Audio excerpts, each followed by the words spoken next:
Bienvenidos una vez más a un programa de Observatorio Internacional. En esta oportunidad tenemos la visita de un amigo de esta casa, parte de la Universidad Andina, el doctor Jonathan Palas, docente de la Pontificia Universidad de la República Dominicana en materias de relaciones internacionales y experto en movilidad humana. Precisamente esta última temática es la que nos llama a dialogar con él. En los últimos años, yo diría prácticamente en gran medida desde luego de la pandemia, durante la pandemia y después de la pandemia, la movilidad humana en general y sobre todo la migración y el refugio y el asilo han estado sometidos a distintas presiones, distintos factores que han provocado cambios, algunos de los cuales hemos examinado en otros programas. Pero quizás ese proceso se ha acelerado luego del conflicto en Ucrania y de las tensiones geopolíticas en varias regiones del mundo. Entonces, esa sería la temática en la cual queremos conversar con Jonathan.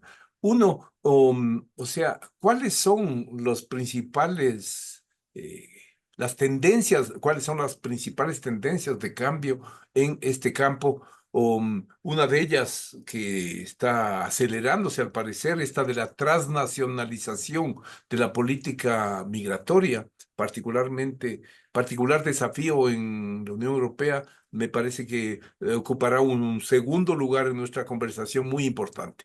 Adelante, Jonathan, bienvenido. Bueno, no, primero que nada, Marcos, muchas gracias por invitarme una vez más a Radio Voz Andina. Yo creo que aquí estamos en un espacio de discusión, de reflexión sobre temas que pareciera que no nos conciernen, pero que nos tocan cada vez más directamente, ¿no? Un poco como dice, ¿por quién doblan las campanas? Doblan por ti. Nadie es una isla en sí mismo. John Donne o si quieren uno agarrarlo más cerca, Hemingway, ¿no?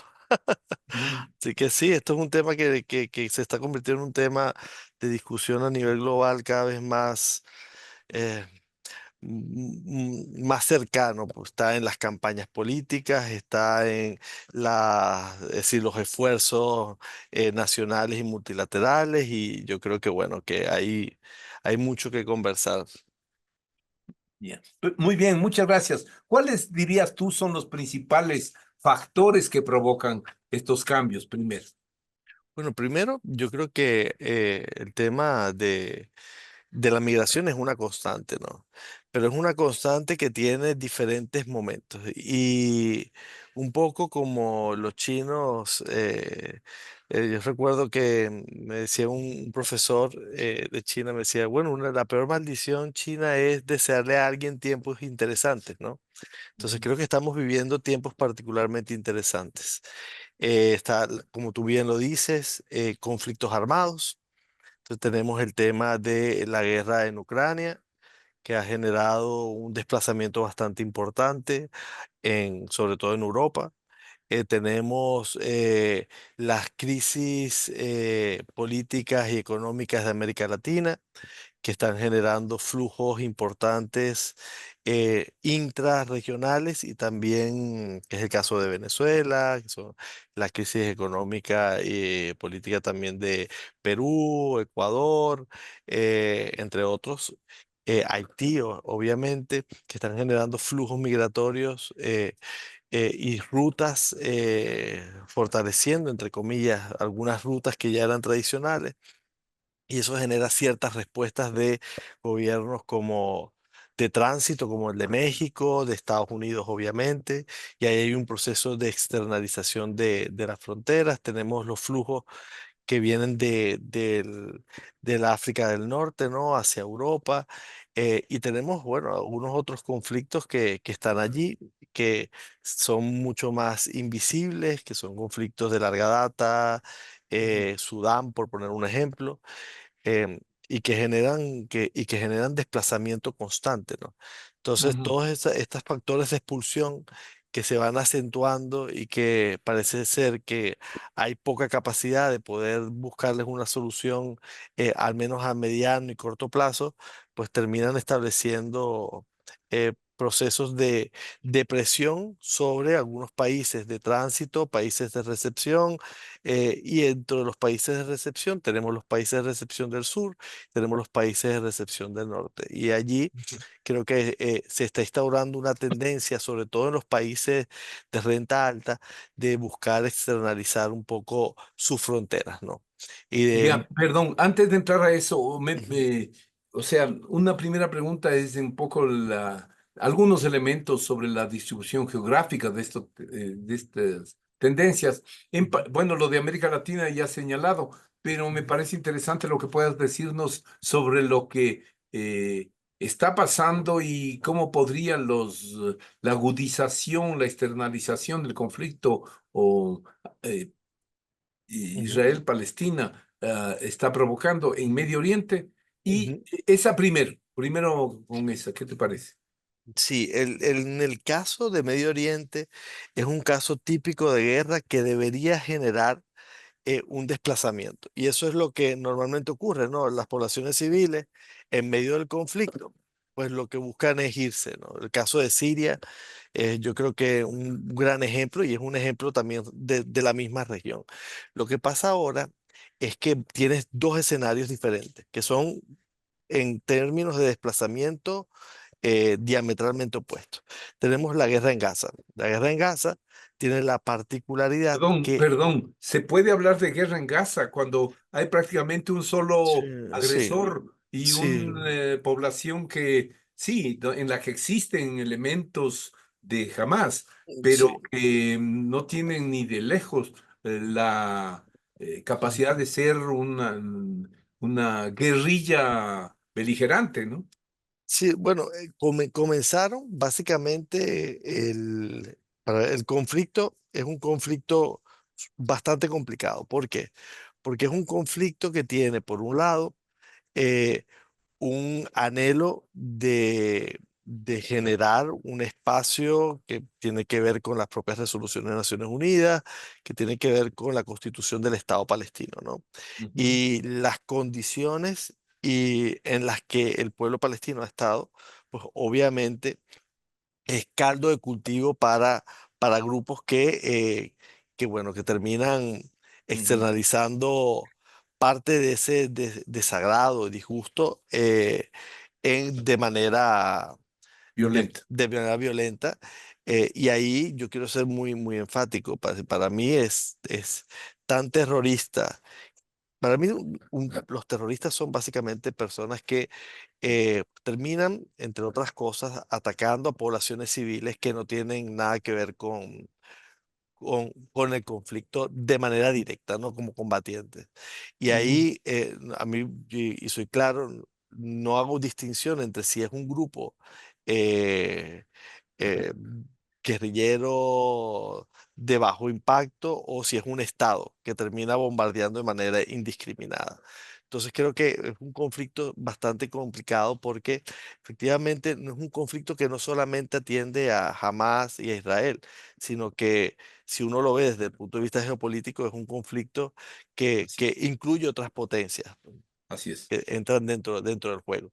Pero lo que quería decir con respecto a esto es que el, cuestiones de desplazamiento, no se puede hablar, cuando hablamos de Gaza, de una situación normal, sino que es una población que está atrapada dentro de un espacio altamente, densamente poblado, uno de los espacios más densamente poblados del planeta, y que lo que está haciendo es moverse como dentro de una ratonera. Es decir, no tiene una puerta de escape.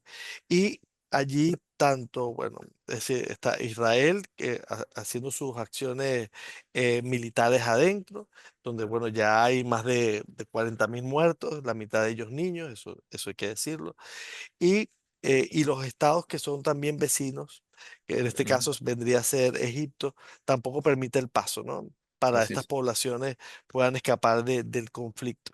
Entonces, eso es un escenario eh, eh, altamente trágico, Ujú. porque Perdón, y a diferencia de anteriores, porque este conflicto tiene un siglo de existencia al menos, de anteriores ocasiones ujú, en que de alguna manera se negoció un país en el cual se iba a localizar determinado número de migrantes, en esta oportunidad parece que esa variable no existe, ¿no? no, no, no existe, no existe. Porque también, pasa que es tan complicado, porque también muchos de estos países están, eh, y no es infundado. Piensan que partes del gobierno de Israel está buscando un reasentamiento de la población para poder ocupar esos territorios. Y de hecho, ayer creo que fue, o antes de ayer, se hizo un espacio donde asistieron ministros del gobierno actual de Netanyahu, donde se hablaba de construcción de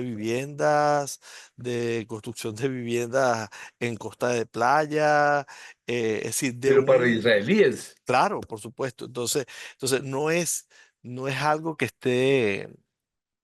que sea infundado, ¿no? Entonces, Ujú. claro, tratar de mantener a la gente allí es también tratar, que al final termina siempre pagando los los que menos deben Ujú. de pagar Sí, por estos perdón, conflictos. perdón, me parece, derivó esto, no, no me imaginé así, Sí, pero no, efectivamente, o sea, es claro que hay sectores de del claro que sí. gobierno y de las élites israelíes que sueñan con expulsar de allí a todos los Sí, y palestinos y ocupar el ocupar ese espacio. territorio. ¿Crees tú que un evento como esos tenga viabilidad? Por supuesto, Bueno, frente a la hasta, fragilidad del multilateralismo, las Naciones Unidas y todo el resto de organizaciones y las posiciones adoptadas básicamente por Estados Unidos. sí, hasta ahora yo creo que hay que pensar también en Israel como, es decir, como una población es decir, que no es Homogénea. totalmente homogénea en cuanto a la direccionalidad, ¿no? Del conflicto Ujú, y de los objetivos que se tienen. Yo estuve revisando hace poco y se habían hecho encuestas donde la ujú, mayoría de la población de Israel, 70%, dice que no le interesa expandirse hacia Gaza porque ya se hizo una vez. ujú, Entonces, pero hay una ala de extrema derecha que tiene participación en el gobierno porque es un gobierno de coalición así es. que sí quiere. Ahora, Ya. Netanyahu ha dicho en varias ocasiones que eso no es el objetivo. Pero Ujú, bueno, al final estas alianzas siempre terminan es decir, moviendo cosas que se decían que no eran el objetivo en un momento dado. Yo creo que ujú, ahí la presión de Estados Unidos de finalizar el conflicto, que me parece que llega muy tarde, eh, ya que, bueno, estamos viendo que hoy hay una elección, obviamente ya el... es decir, la cuenta política que se saca es otra. Entonces va ayer Anthony Blinken y trata de decir, bueno, ya la guerra debe de parar y tal. Pero va a depender mucho no solamente de eso, sino de la elección en Estados Unidos, de ajá. las No, ventas de perdón. armas y todo. Entonces al Y final, en ese escenario, ¿o cuál te parece que es el peor escenario para, digamos, el peor resultado de las elecciones para los gazatíes y para los palestinos? ambos candidatos se han comprometido a seguir apoyando a Israel. Ujú, Eh, pero yo creo que la escalada no solo del conflicto, sino de, del alcance del conflicto, hay que poner el ejemplo que me parece perfecto del ataque a la misión militar de Naciones Unidas así es. en el Líbano. Es decir, hay algunas líneas rojas que se pueden estar cruzando, ¿no? Y que pueden terminar no en un retiro del apoyo, porque yo no creo que eso vaya a pasar, sino en una limitación a la venta de armamentos, el apoyo directo y en algunos casos, como ya ha pasado en Europa, con gobiernos como por ejemplo el de España, una posición política frente al conflicto, ¿no? Sin decir, obviamente, que Hezbollah o que Hamas no son grupos terroristas, son grupos terroristas que han cometido actos terribles, ¿no? pero ujú, también creo que eso no justifica los actos terribles de la contraparte. ujú, Entonces, hay que ser muy cuidadoso con eso, porque al final un ujú. conflicto y un acto atroz como fue, Sí, lo del l- 7 de octubre. claro, por supuesto, eso es injustificable. No puede justificar que yo para matar a uno de esos terroristas, pues, pues tire una bomba y mate a 40 niños. Eso Mm, no, la vida de los niños palestinos e israelíes valen lo mismo. ujú. Eh, Sí, y punto. una cuestión. O sea, ahora, la extensión de las hostilidades hacia el Líbano, un país tradicionalmente afectado por estos procesos, em, Ujú, y la digamos, la persistencia del conflicto, no ujú, muestran también una fragilidad y una debilidad estructural, digamos, tanto de la regulación, digámoslo así, que Estados Unidos imponía o mantenía en la región por su propio debilitamiento ujú, estructural ujú. pero sobre todo lo más grave, una debilidad, pero flagrante del multilateralismo y de Naciones Unidas. ¿Cómo ves S- tú? No, yo creo que el sistema no solamente han pasado muchas cosas que han debilitado la capacidad de acción del sistema. eh, y por eso es que se está hablando cada vez más, con más Competencia. fuerza sobre la necesidad de estructuración del propio sistema de Naciones Unidas. Ujú, Pero no solamente es esto, por ejemplo, por poner varios ejemplos, es la propia guerra en Ucrania, la ujú. incapacidad de poder lograr Así es. un acuerdo, la violación, y volvemos un poco al tema de la migración, de convenciones como es la Convención del Estatuto de los Refugiados, a través de nuevos mecanismos como habíamos comenzado al principio en un momento, la propia externalización del Ujú, sistema y solicitud de asilo. Es decir, son muchas cosas que van minando la capacidad de acción que ujú, tiene el sistema de Naciones Unidas. Y cuando esa capacidad de acción, porque hay que recordar que el sistema de Naciones Unidas es un foro, ¿no? Donde los países ujú. discuten, pero sobre ese foro, el único espacio vinculante es el Consejo de Seguridad. Así Entonces, es. ¿cuál ha sido para mí el gran problema? El gran problema es que El veto. dos de las potencias que se encuentran en el Consejo de Seguridad están claramente enfrentadas. No es que no hayan tensiones entre las potencias, siempre las hay, pero hay un claro enfrentamiento entre, por una parte, los rusos, los norteamericanos y los europeos que se encuentran allí también por el tema de Ucrania. Entonces, donde se toman decisiones, que son decisiones vinculantes, que los países por la misma capacidad de presión que tienen estas potencias, pueden llegarse a tomar. En este momento más es un espacio de discusión y de fuerza entre eh, los conflictos proxies que tienen las potencias. Entonces, Ujú, ujú. Ahora, porque pero perdón, pero lo que sucedió con la decisión de la Corte Penal Internacional eh, también es elocuente, ¿no? sí, pues es que la Corte Penal Internacional no tiene capacidad de hacer efectiva la sentencia. Ujú. Entonces, fíjate, la Corte Penal Internacional no se ha quedado callado, por ejemplo, con Que el sancionó tema, a Israel, ¿no? claro. Directamente. Y cuál han sido las respuestas que se han tenido. Es decir, yo no se me olvida el embajador de Israel triturando la Carta de Naciones Unidas Ujú, en las Naciones Unidas. ujú, Es decir, pero estás ahí, ¿no? Y la estás triturando en el espacio que aparte, aunque es verdad que el Estado de Israel se constituyó como también un esfuerzo del propio pueblo de Israel de así, poder tener su Estado, y de Naciones es, Unidas. es cierto que el esfuerzo se concluyó con la resolución de Naciones Se Unidas legitimó. que Ujú, legitimó ese esfuerzo del pueblo de Israel. Entonces, eh, por eso es que es paradójico, ¿no? Ver ahora el sistema. Y yo creo que el sistema sí efectivamente va a tener que reestructurarse de una u otra manera. Lo que pasa es que normalmente esas reestructuraciones esperemos que ocurran en un escenario de mayor normalidad, ¿no? Pero lo que ocurre realmente es que es decir, la Liga de Naciones termina de dar no da respuesta a los conflictos y termina Así es, generando un conflicto como es de la Segunda Guerra Mundial, pero así es, nace de un conflicto también. Es así decir, es. y entonces, ¿qué ocurre? Se crea el nuevo sistema de Naciones Unidas.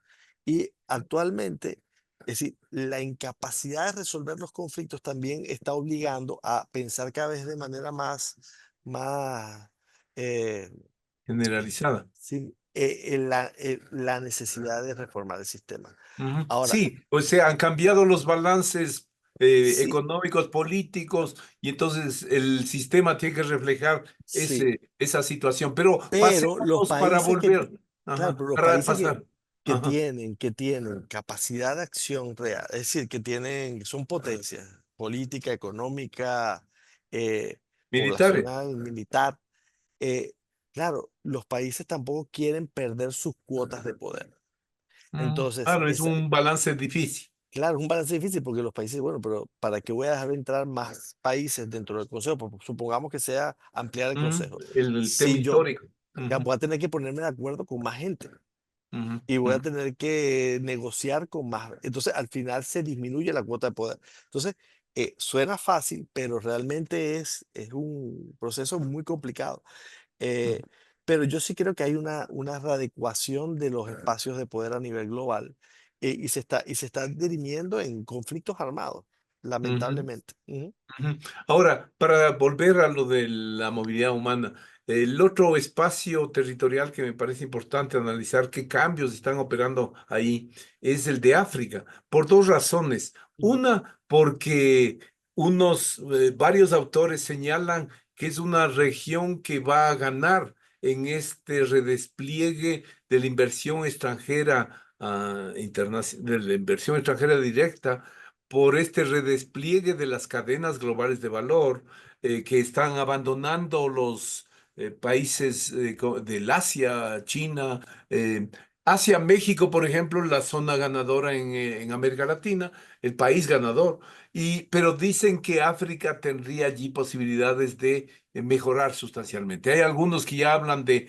un cierto milagro africano en algunos países, pero coexisten con situaciones como las que tú mencionaste, Sudán, Nigeria, ujú. etcétera, ¿no? Entonces, ¿cómo ves tú así grosso modo, lo de África? No, África está cambiando muy rápidamente. Es decir, yo viví en Benín, Así, claro. Níger, Ghana, Togo, Costa de Marfil. Y son países que tenían crecimientos, por ejemplo, Níger en un momento tenía crecimientos de 10%, 9%, 8%. Pero sin embargo, yo creo que el continente está cambiando muy rápido, pero no tan rápido como la gente cree que está cambiando. Para ver, África sigue teniendo algunos temas que son bastante interesantes. Por ejemplo, 60% de la población activa trabaja en agricultura. Ya. Eh, y cuando digo trabaja en agricultura, no estoy refiriéndome a, por ejemplo, A empleos plenos, etcétera. claro, Estamos a hablando veces, básicamente de agricultura familiar. o de subsistencia, ¿sí? Mm, Entonces, claro, tiene un crecimiento general. Y yo estuve viendo 2022 era de 3,6%. ujú. Pero luego, claro, con todo el tema de la pandemia y todo lo demás, ese crecimiento se ha venido reduciendo. Creo que 2023 el promedio general era de 2,5 y, y eso se tiene que sumar a algunas cosas que tiene el continente, que también las comparte con América Latina, ¿no? Hay desigualdades muy grandes Profundas. entre los que más tienen y los que menos tienen. eh, y, eh, y no es que no haya un crecimiento y no es que no haya un es decir, tiene grandes ventajas, pues tiene mucha población joven, tiene muchos recursos naturales, hay países, porque África es muy grande, cuando hablamos de África pareciera que fuera una sola cosa, pero Es pas- enorme. son, son, son más de 50 50 países. y pico. Ujú. Sí, entonces, claro, tú tienes diferentes tipos de realidades, países más estables, países un poco menos estables, pero yo sí creo que en los próximos 20 años vamos a tener una región eh, que va a cambiar muchísimo, donde estamos viendo que las grandes potencias, sobre todo las potencias emergentes, tienen un papel cada vez más importante.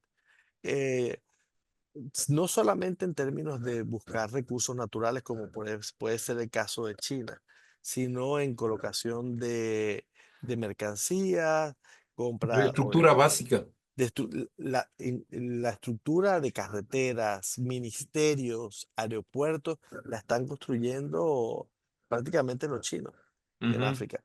Y, y eso va a generar relaciones eh, diferentes, ¿no? Porque no es que ahí ujú. no están los estadounidenses, ni no están las viejas potencias europeas. Pero lo que sí estamos viendo es que hay un desplazamiento. Por ejemplo, en el África subsahariana, normalmente tú tenías a una Francia que tenía una gran capacidad Así es. de injerencia, ¿no?, en los Sí. asuntos, por toda la Franafrique, ¿no?, que fue Ujú. todo este proceso que que Foucault termina estableciendo para, una vez se retiraran los procesos coloniales, seguir manteniendo cierta capacidad de Control. influencia. Incluso Ujú. el Franco Cefa, que es el Franco de África Claro, sí, sí, Occidental, sí. pues al final tiene que guardar la mitad de las reservas de estos Reservas países en se eso, guardan en en Francia. Francia, ¿no? Ujú. Pero, Pero todo entonces, eso se está derrumbando, ¿no? pero eso se está derrumbando. Eso lo vemos con los golpes de Estado han habido muchísimos en los últimos 2, 3 años, sobre todo en militares jóvenes, donde hay un desplazamiento de los franceses, en muchos casos por los rusos o por los chinos. Incluso la India está un poquito ahí también metida. Entonces estamos viendo como una readecuación. Y lo que yo creo es que el crecimiento, que cada vez es mayor, de esta región, va a generar un nuevo balance global, ¿no? Donde, donde los países emergentes si mantienen un poco esta tendencia, van a tener una mayor capacidad de influencia. Y eso sí puede cambiar un poco el balance de poder a nivel global. Y por eso yo creo que África es como esos pivotes grandes que puede terminar siendo como un punto de inflexión, ¿no?, para un Ujú. nuevo orden global. Pero sería tan importante ese cambio como para redireccionar la migración desde y comenzar a Ujú. generar polos en el interior del continente africano que reduzcan drásticamente los flujos hacia Europa, por ejemplo. Sí, yo creo que lamentablemente en la actualidad no se puede decir que eso vaya a pasar.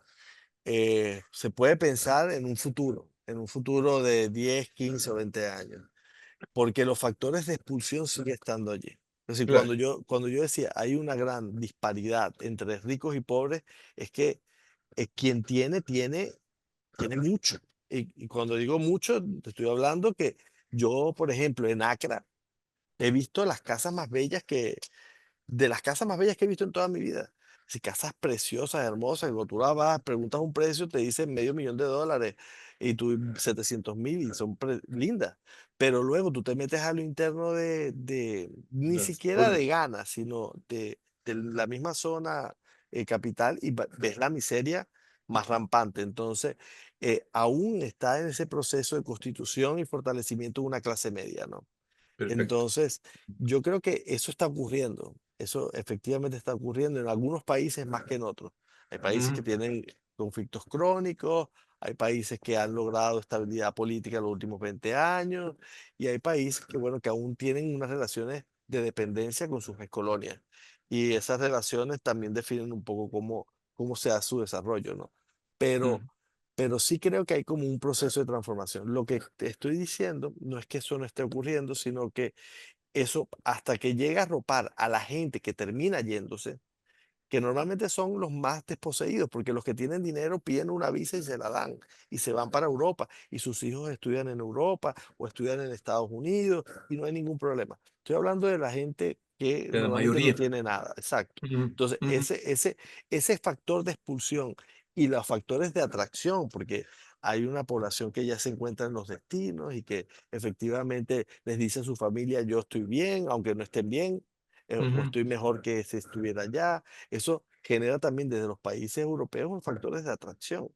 ujú. Eh, Bueno, para terminar esta cuestión geográfica, Ujú. una dimensión que no sé si nos puedes aportar algo allí. el envejecimiento enorme en Japón, por un lado, Mm, y la pérdida de este bono demográfico del que gozaba China durante largas décadas por su tamaño poblacional está disminuyendo y entonces se ha pasado a abrir la política estricta de un solo hijo, a más bien generar estímulos mm, en ese punto. Pero ¿tú crees que en ambos casos, Japón y China, ah, mm. podrían producirse cambios en la posición ante los flujos migratorios y aun cuando sea en forma direccionada hacia, como ha mantenido Japón, a Mm? personas que tienen algún nexo en su origen familiar, étnico, con japoneses o familiares de japoneses, pueden migrar. Los peruanos, por ejemplo, o en el caso de China, ¿crees tú que haya, en el caso de China no, porque todavía tiene casi el 20% de la población mundial y tiene un interior, un interland, y aspira más bien a su propio crecimiento demográfico? ¿Cómo ves esos movimientos en Asia, el continente Mira, más demográficamente más poblado del mundo? no, ahí vas a tener diferentes posturas, ¿no? El caso de Japón, Japón es uno de los países donde su población es más homogénea con respecto a otras partes del mundo. Es decir, Ujú. que son los japoneses. Japón estuvo cerrado Yes. históricamente hasta que llegó el Comodoro Perry, y abrió el país a punta de cañón, ¿no? Ujú. Eh, y estuvo pues, cerrado durante todo el shogunato Tokugawa. Luego se abre un poco, pero Japón nunca fue un país de recepción de migrantes. Actualmente Japón tiene problemas serios, los problemas serios de reposición de la población, Ujú. básicamente. Yo estuve en Japón, estudié con JICA, que es la Asociación Así de la. Cooperación Japonesa, y bueno, estuve en Cancillería japonesa estudiando. Y, y me sorprendió muchas cosas, me sorprendió que a donde yo iba, a donde iba, no importa si era un McDonald's, si era un sitio de tickets, si era un señor limpiando la calle, eran gente de 70 años para arriba. Es decir, gente muy anciana que te trataba y te sonreía, pero, pero que estaba haciendo fuerza laboral. Eso tiene un porqué cultural, pero también tiene un porqué de que se necesita gente. Y por Por eso, supuesto. entonces, Japón, como tiene este problema de reposición de la población tan fuerte, pues ha hecho cambios. Porque esto es lo interesante, ¿no? Porque ahí el Partido Liberal de Japón, el PLD, el Partido No, Liberal liberal demócrata. Democrático, Ujú. ha hecho cambios que se pensaban casi imposibles hace una década.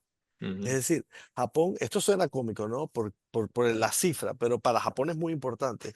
En 2023 tuvo la cifra de mayor recepción de refugiados, que fueron 303. Sí, Japón era un país donde los refugiados no pasaban de unos cuantos al año. Una Se, ap- decena. sí, ¿no? Se aprobó en Japón como un estatus que es como un estatus de cuasi refugiados para Ujú. personas que llegan de conflictos, ¿no? De zonas de conflicto. Se eliminaron restricciones como, por ejemplo, em, Étnica. habían, había unas restricciones que eran muy locas porque eh, tú para poder viajar a Japón, si eras un país que requería visado, tú tenías que contratar obligatoriamente un tour. Es decir, tú no podías ir a Japón y decir, yo quiero estar Por en tu Tokio, propio. quiero. No, tenías que contratar. Eso se eliminó unos certificados que pedía Japón, que eran medio complicados de obtener para trasmitir los visados. Y hay una reforma que aún está como en proceso de atraer eh, mano de obra de otros países de Asia, en primera instancia, ¿no? Ya, claro. Son países asiáticos, Filipinas, eh, Tailandia.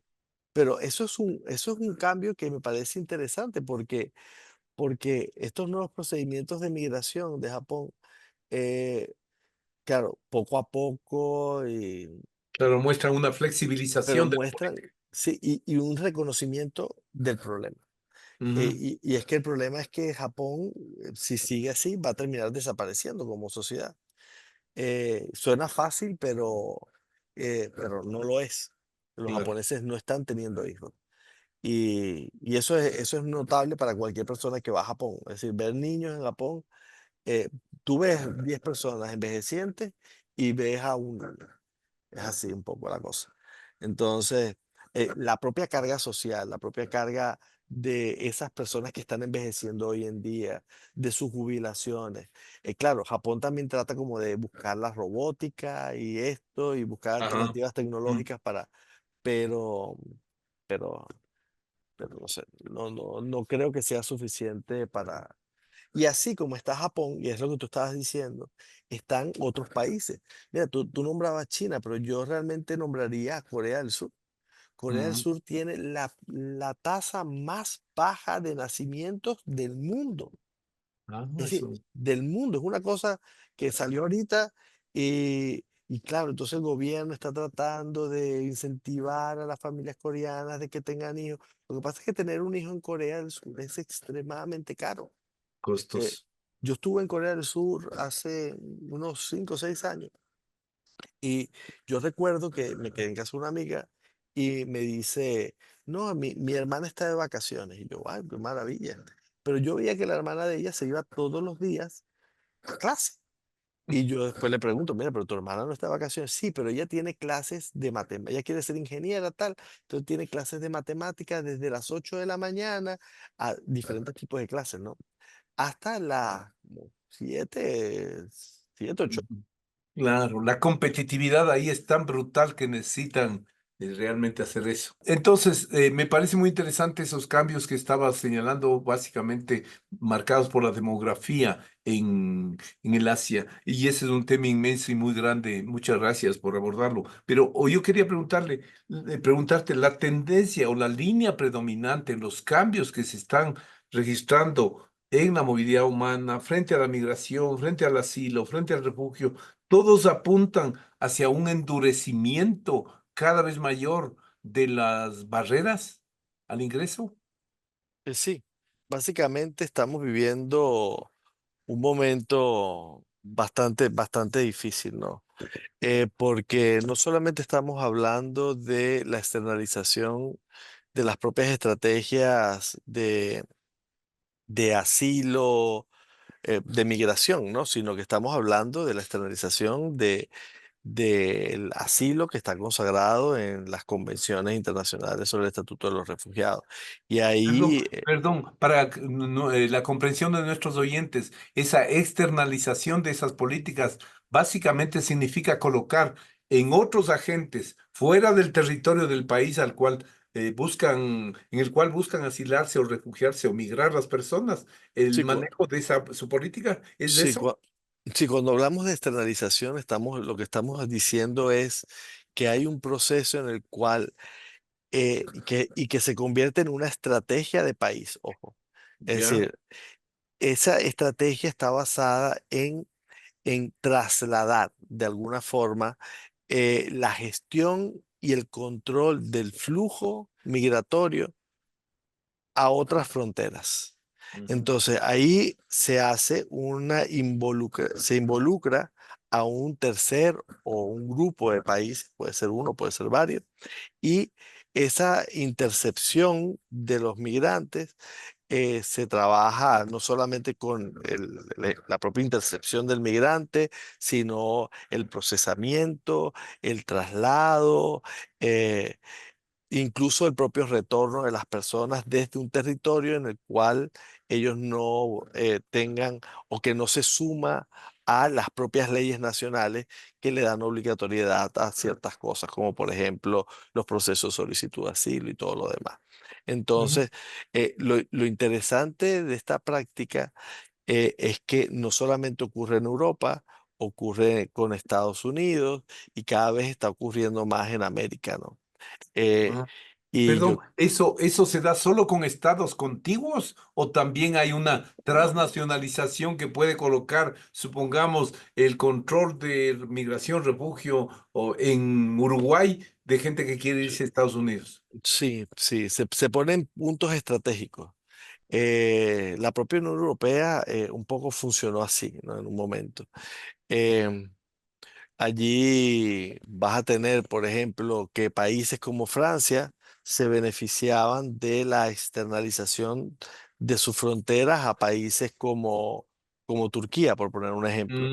Mm, Entonces, allí, es decir, siempre ha habido como, no, no obligatoriamente tiene que ser un país contiguo, sino que ujú, tiene que ser un punto que pueda ser estratégico de entrada a un mm, país. Por ponerte ujú, un ejemplo, Estados Unidos, un punto estratégico puede ser Colombia, por el ujú. Darién, o puede ser México México, o puede o ser Guatemala. Panamá.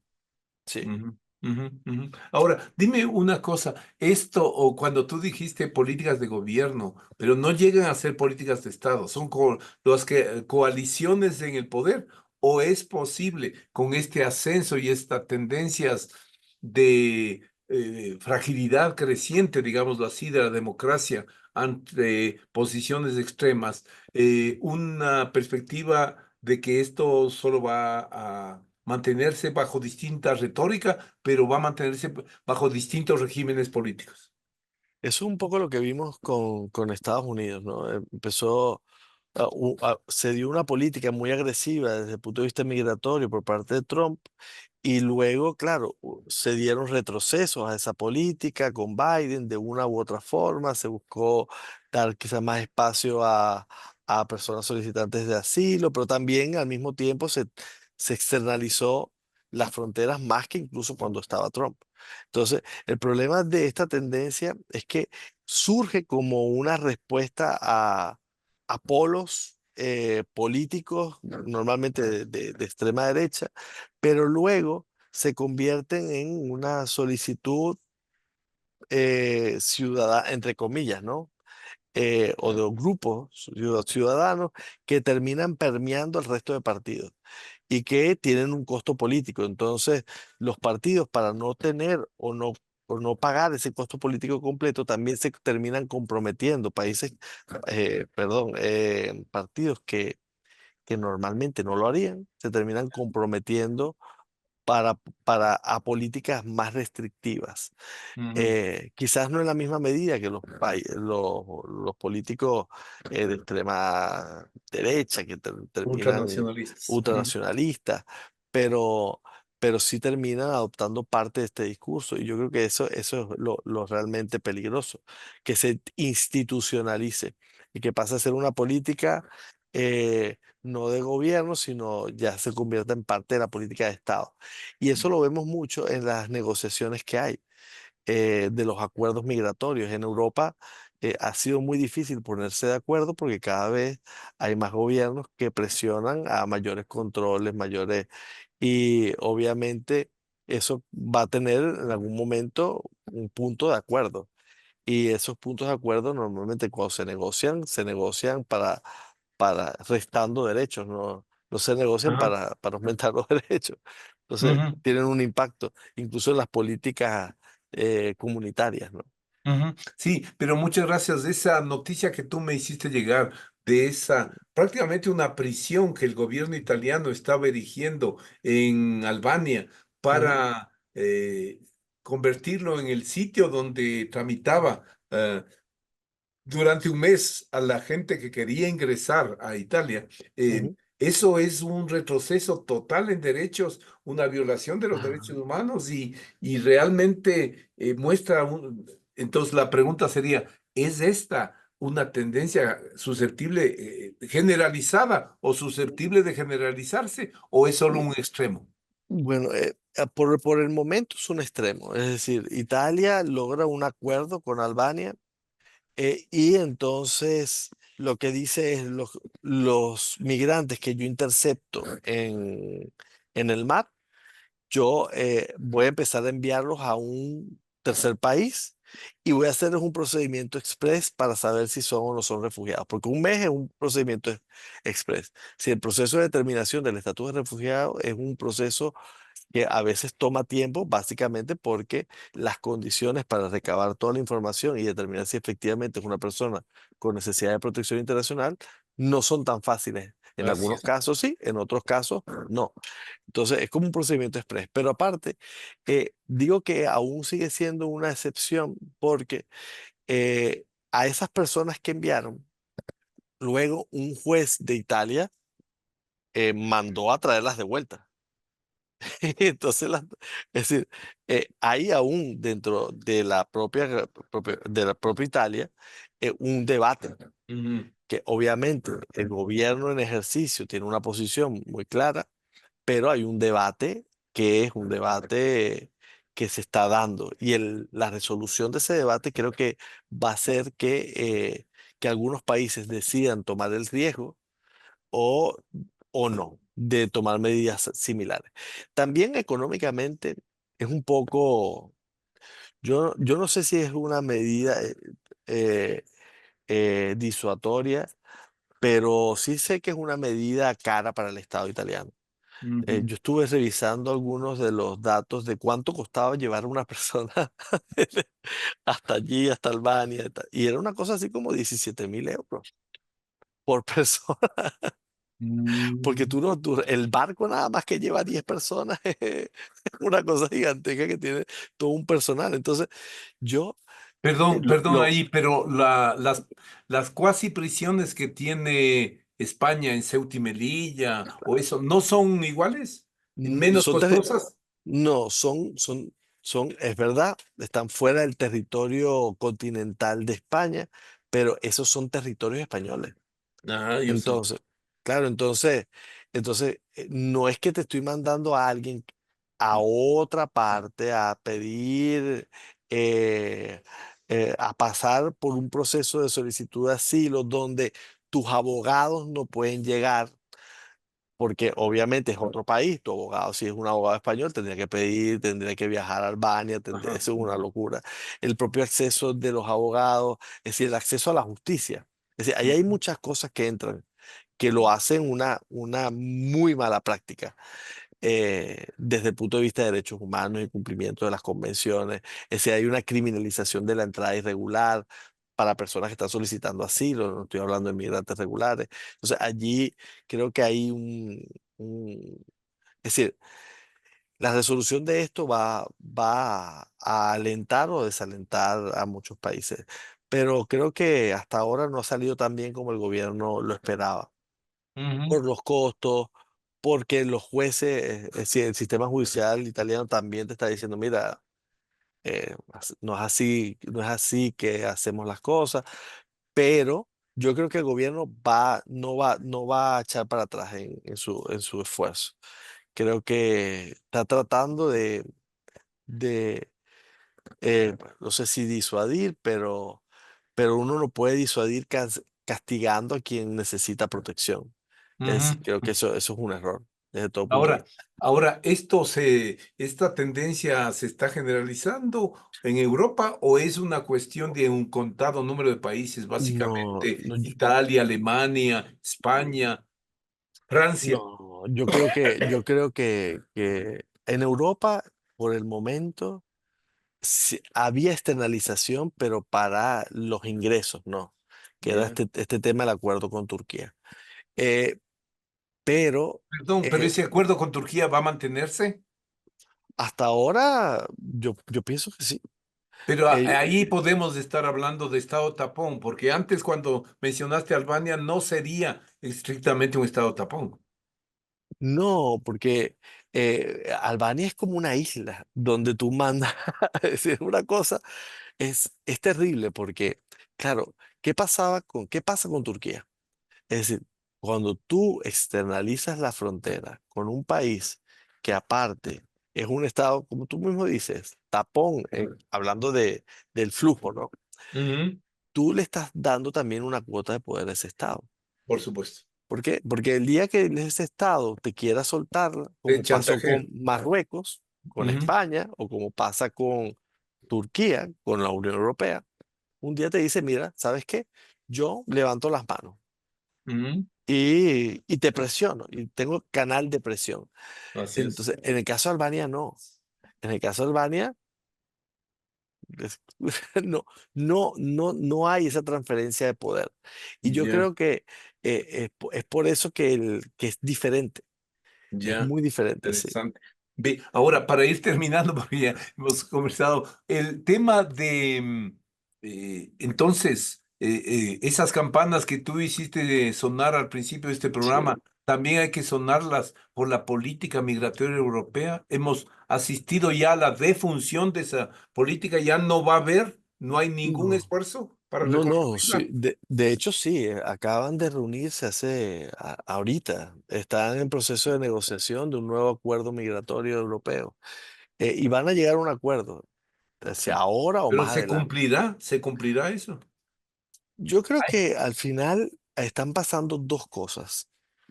Está pasando que van a llegar a un acuerdo, pero los estados europeos están empezando a ver que no, eso solo no es suficiente.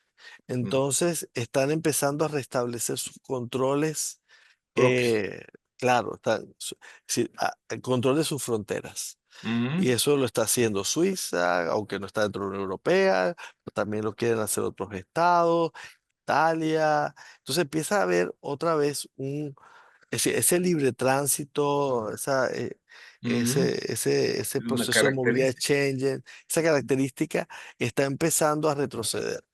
Eh, y es básicamente para incluso no solo regular hacia afuera, sino cortar los flujos a lo interno.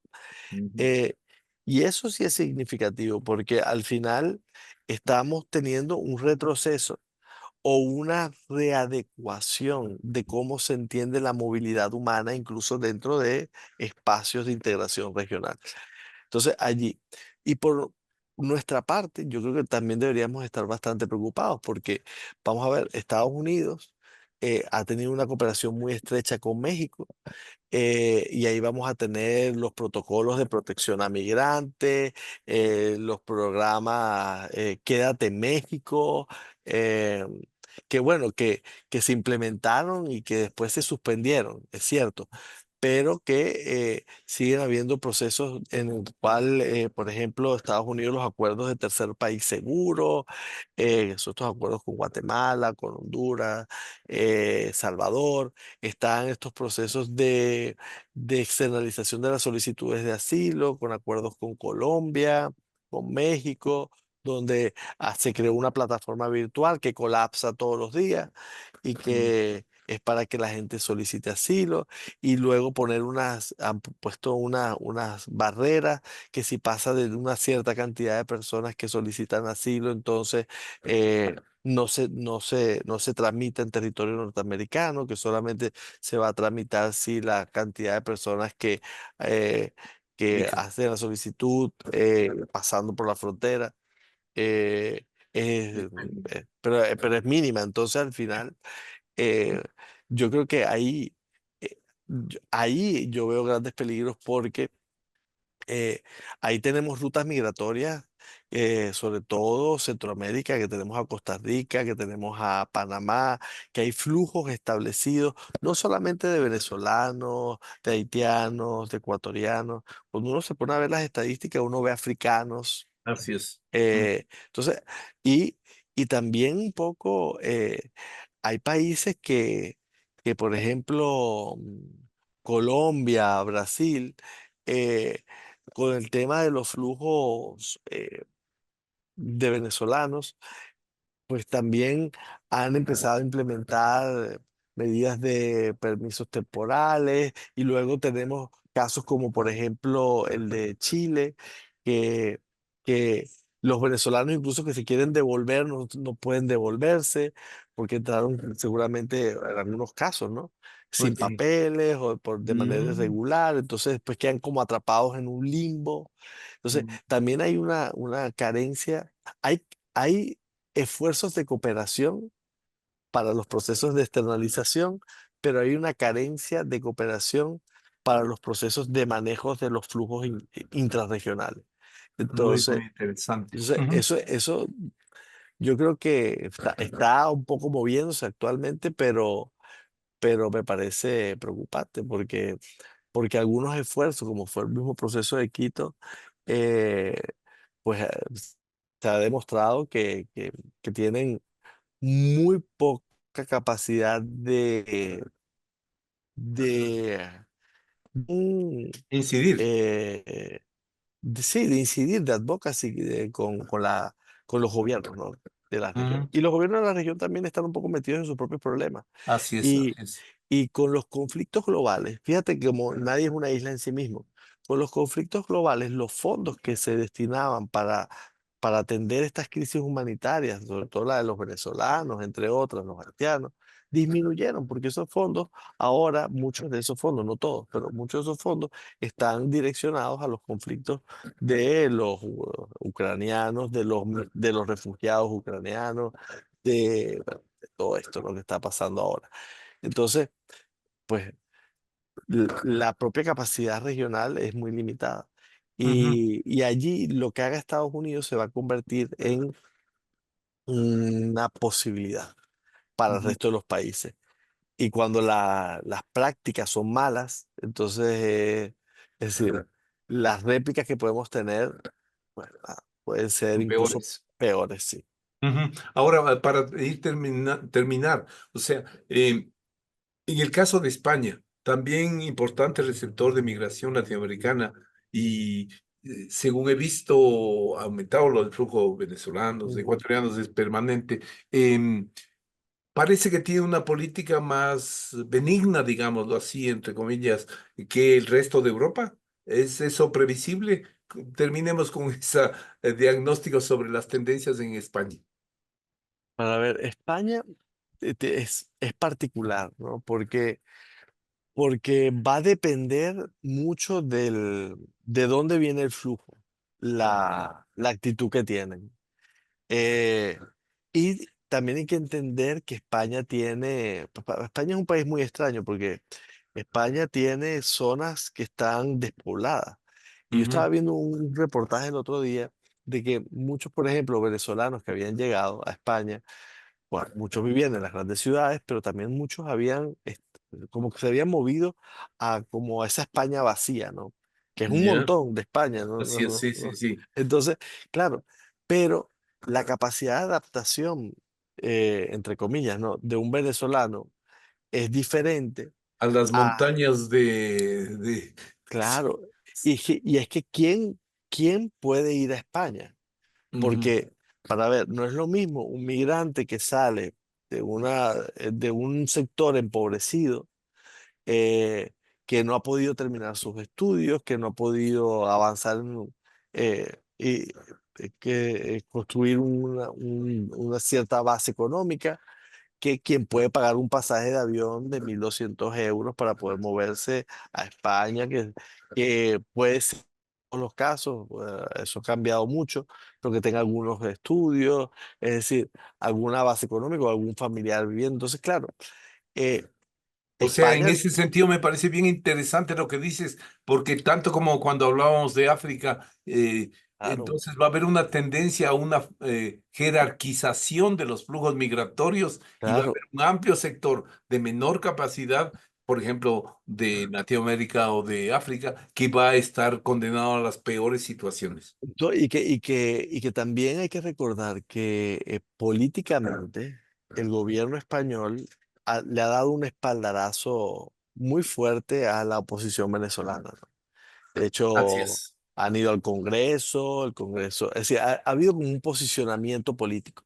Y eso también ayuda al final al flujo que viene de ese lugar, ¿no? Porque hay un cierto compromiso de apoyo, y hay un lobby que se genera alrededor de todo eso que permite. Pero, ¿cuál es el problema? Bueno, que tienes también a los que vienen por Ceuta, es decir, a los que pasan, eh, y que aún están parados en sitios de retención y Ujú. que el trato es muy duro. Entonces, por eso es que cuando vemos eso, yo creo que España sí, ahorita creo que va a salir o están buscando ver si sale una ley para regularizar a una parte importante de las personas que se encuentran allí.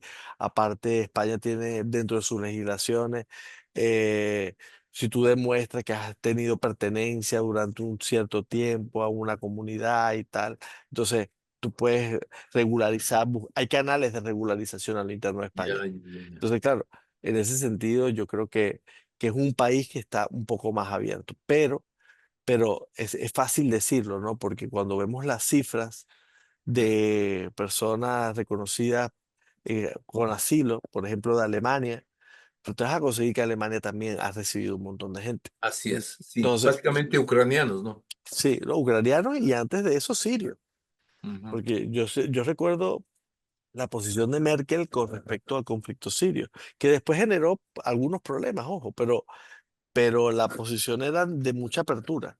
ujú. Entonces, y de hecho, de la Unión Europea, Alemania era el país que más reconocía Ajá. refugiados. Pero hay signos de que eso está cambiando, ¿no? Hay signos de agotamiento, claro, y de surgimiento de la ultraderecha alemana. Eh, entonces, eso va a cambiar. Eso no, no creo que sea, creo que ya está cambiando. Y, y me preocupa mucho porque algunos problemas que son propios de Alemania, porque ningún país es perfecto y todos los países tienen sus retos, están siendo achacados a la población migrante. Así Eh, es como siempre sucede. pero como siempre sucede, ¿no? Entonces, hay que ver un poco. Y ver un poco en América, sobre todo si gana el expresidente Trump, cuál va a ser su política de expulsión. Así es Porque, la más grave amenaza. y, y, y yo ahí estoy muy preocupado, porque mucha gente dice, no, pero es que eso no es posible, eso no es real, eso no. Y mucha gente se reía del muro también, ¿no? Y porque era casi como un chiste, un meme. Y al final...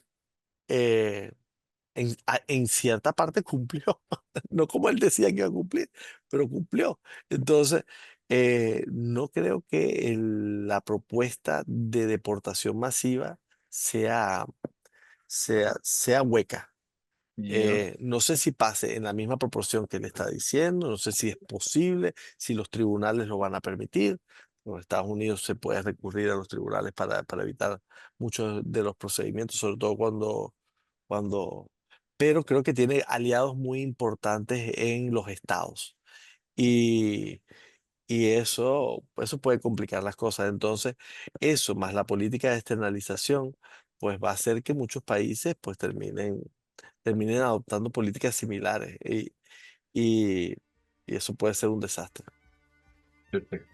Muchísimas gracias, Jonathan. Como siempre, es un gusto, te agradecemos, un gusto dialogar contigo. Creo que tenemos una perspectiva de varias tendencias, de procesos que están en curso, que están desarrollándose actualmente y cuya definición va a darse en los próximos meses con la elección en Estados Unidos y en el 2025 en gran medida, Mm. cuando yo creo finalmente el conflicto en Ucrania y el conflicto en Medio Oriente tendrá alguna salida ah, que intente ser negociada. Muchísimas gracias, Jonathan. Quedamos de acuerdo hasta una próxima oportunidad. Muchísimas gracias.